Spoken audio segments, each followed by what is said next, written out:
कि सतगुरु संगत छोड़ के चाहे लाख वर्ष जप कीन, इंद्री कर्म ना मोक्ष होए फिर काल के अधीन। जो भक्त कुछ दिन इस भक्ति को करके किसी भी कारण से दुर्भाग्य उनका होता है, वो विमुख हो जाते हैं, वो भक्ति यहाँ से यहाँ आना छोड़ देते हैं, गुरुजी से उसका अपना संपर्क समाप्त कर लेते हैं। और वो कुछ एक ऐसे नालायक थे, अनजान अनाड़ी थे, वो कहने लगे कि हम तो घर पे भक्ति कर लेंगे। पुण्यात्माओं परमात्मा कहते हैं सतगुरु संगत छोड़ के अर्चे लाख वर्ष जप कीन, इंद्री कर्म ना मोक्ष होए, ना तो कोई कर्म कटे और ना ही मुक्ति होए फिर काल के अधीन। पुण्यात्माओं हमें यहाँ से 21 ब्रह्मांड काल के और सात संग ब्रह्मांड इस परब्रह्म के, इनको पार करके जाना है। और जब यहाँ से भक्ति युक्त प्राणी चलता है, यदि उसके साथ सतगुरु नहीं है, वो नहीं जा सकता 10 कदम भी।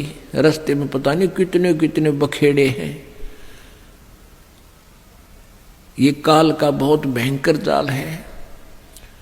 हमने उन्हीं रास्तों से जाना होता है जैसे हम शरीर में ही हमारे कमल बने हुए हैं। इन कमलों में से हम चलेंगे तो सबसे पहले गणेश जी का लोक आवेगा, और गणेश जी के लोक में हम जाएंगे, गुरु जी साथ होंगे, तो वहाँ आपका अकाउंट क्लियर करा के आपको फिर आगे ले चलेंगे। और यदि सतगुरु साथ नहीं है और आपकी पिछली पुण्य कमाई पिछली है और आप गुरुद्रोही बने नहीं, वैसे भक्ति छोड़ दी, आना बंद कर दिया, तो वो जो पिछले उस दौरान गुरु जी के संपर्क में रहने के दौरान जो तुमने भक्ति की, ये 7 मंत्र की या 2 मंत्र सतनाम की और सार नाम की, तो गणेश जी का जो जाप आपको दिया जाता है उन 7 प्रथम मंत्र में, उस मंत्र की कमाई से आप जी पहले गणेश जी के लोक में जाओगे। और वहां पर इतने नाच गाने डांस बड़ी पता नहीं कितने हर तरह की, यानी आत्मा वहां जाती है तो उसका सूक्ष्म शरीर होता है, स्त्री जाती है तो स्त्री वाला ही होता है, पुरुष जाता है तो पुरुष वाला ही होता है। तो प्रत्येक लोक में जाते ही वहां हर तरह के नाचने गाने बकवाद, तो अकाउंट कराना तो भूल जाते हैं, उस रेस्टोरेंट में भ्रमित हो जाते हैं। और फिर वहां उनको गण बना दिया जाता है, उन्हीं की पुण्य कमाई से वहां वो ठाठ करते हैं और सारी बकवाद करते हैं, नाचने गाने डांस, कोई काम में कोई ना। जैसे रेस्टोरेंट में चले गए, वहां अपनी पूंजी खर्च होती है, वहां कुछ भी बकवाद देखो और खाओ सुनो, तो वो पूंजी नष्ट होते ही वहां से बाहर निकाल देंगे। फिर विष्णु के लोक में, विष्णु जी के लोक में जो आपने मंत्र जाप कर रखा है उसकी कमाई समाप्त होती है। फिर शिव के लोक में वो कमाई खत्म होते ही फिर दुर्गा के लोक में, फिर वो कमाई खत्म होते ही फिर आपका जो सतनाम का प्रथम और द्वितीय मंत्र है, प्रथम मंत्र जो ओम नाम है वो ब्रह्म का, फिर ब्रह्म लोक में, और दूसरा जो तत्व मंत्र है उसके लिए इस काल ने अपने एक ब्रह्मांड में ब्रह्मलोक में ही अलग से नकली सतलोक अलखलोक अगमलोक नामी लोक की रचना रच रखी है। उस दूसरे मंत्र की जो सतनाम के अंदर जो 2 मंत्र हैं उसकी कमाई से उसको ऊपर नकली सतलोक में छोड़ देते हैं। और जिसने तीसरे नाम का भी जाप कर रखा है उसके लिए काल ने वो आगे के अलखलोक रगमलोक और बना रखे हैं नकली, उनमें पड़ा रहे। और जब इसका कत्ती सारा नाश होले भक्ति का, फिर नरक में ठोक देते हैं। यानी इस प्रोसीजर में हजारों युग बीत जाते हैं, उसको पता भी नहीं चलता त्रिगेला के विरान माटी हो रही है। तो सतगुरु कहते हैं शिव मंडल ब्रह्मापुरी चाहे विष्णु लोक में हो, अमरे गुण भूले नहीं तो आण छुटाऊं तो। अब कई पुण्यात्मा कोई ज्ञान तो खूब सुन लिया और कोई दुर्भाग्यवश यहाँ से दूर भी हो गए, तो वो फिर या तो शिव मंडल में, शिव के लोक में, या ब्रह्मा के लोक में, या विष्णु के लोक में जा रहा है, फिर वहाँ कमाई वो मौज मार रहा है, तो उसके हृदय में यो ज्ञान अंतःकरण में समाया हुआ है। तो उसको याद आएगा कि गुरु जी तेन्यू क्या करते, कबीर परमात्मा के ज्ञान को बताते थे, यहाँ तो हमारी पूंजी नष्ट हो रही है, हम तो गलत आ गए, हमने तो यहाँ नहीं आना चाहिए था। कहता वहां भी तू हृदय से रोएगा ना मेरे लिए कि भगवान मैंने छुटा लो, कहते वहां से भी तुझे छुड़ा लाऊंगा। अब देखो पुण्यात्माओं, ये सु अवसर आपके लिए, जय इसमें पार तय होगे तो होगे, नहीं यू किया हुआ कर्म शुभ तुम्हारे साथ रहेगा, फिर उसका फायदा क्या होगा, के बनेगी। परमात्मा कहते हैं शिव मंडल ब्रह्मापुरी चाहे विष्णु लोक में हो और हमारे गुण बोलना नहीं थे, वहां भी आण छुटाऊं तो ही। मान ले आप चले गए गुरु जी से, यहां से विमुख हो गए और आप चले गए विष्णु जी के लोक में, और वहां आपको याद आ गई, ओहो रही हम तो गलत आ गए भगवान, यहाँ तो बहुत गलत आ गए, हमारी पूंजी नाश होगी।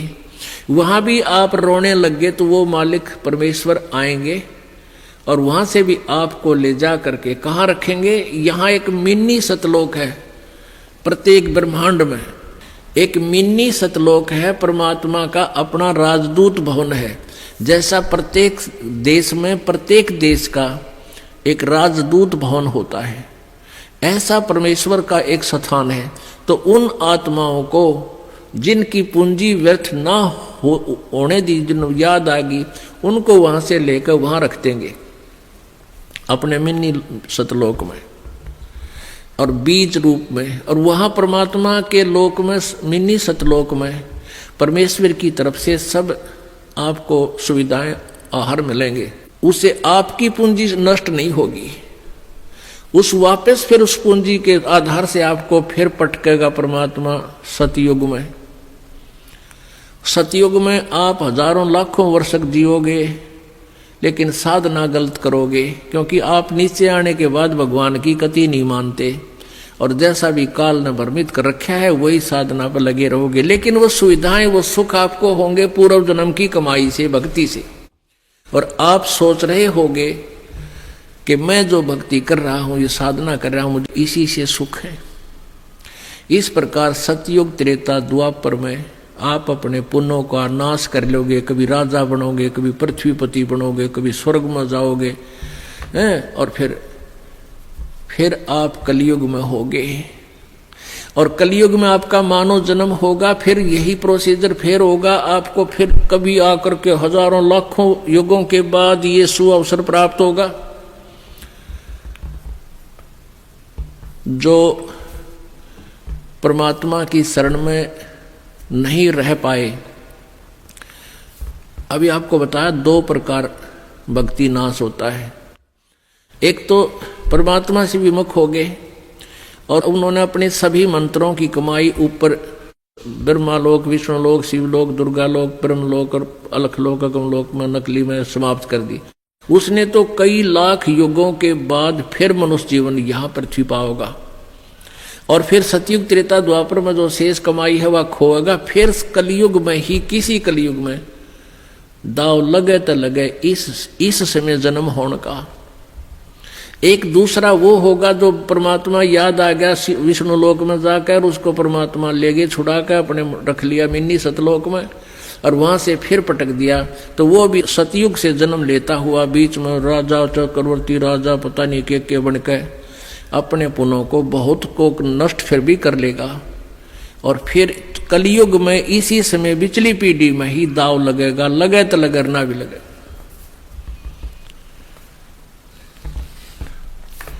तो परमात्मा कहते हैं सतगुरु संगत छोड़ कर लाख वर्ष जप कीन, इंद्री क्रमना मोक्ष होए फिर काल के अधीन। जब ये प्राणी यहाँ से चलता है, आगे नरी अप्सराएं नाच रही होती हैं या युवा देवता होते हैं, दोनों तरफ के मेल फीमेल को अट्रैक्शन करने के लिए इसने पूरा जुगाड़ कर रखा है। और सबसे बड़ी कमजोरी है इस जीव की, वो फिर भूल जाता है, सब कुछ भूल जाता है और काल के जाल में फंस जाता है।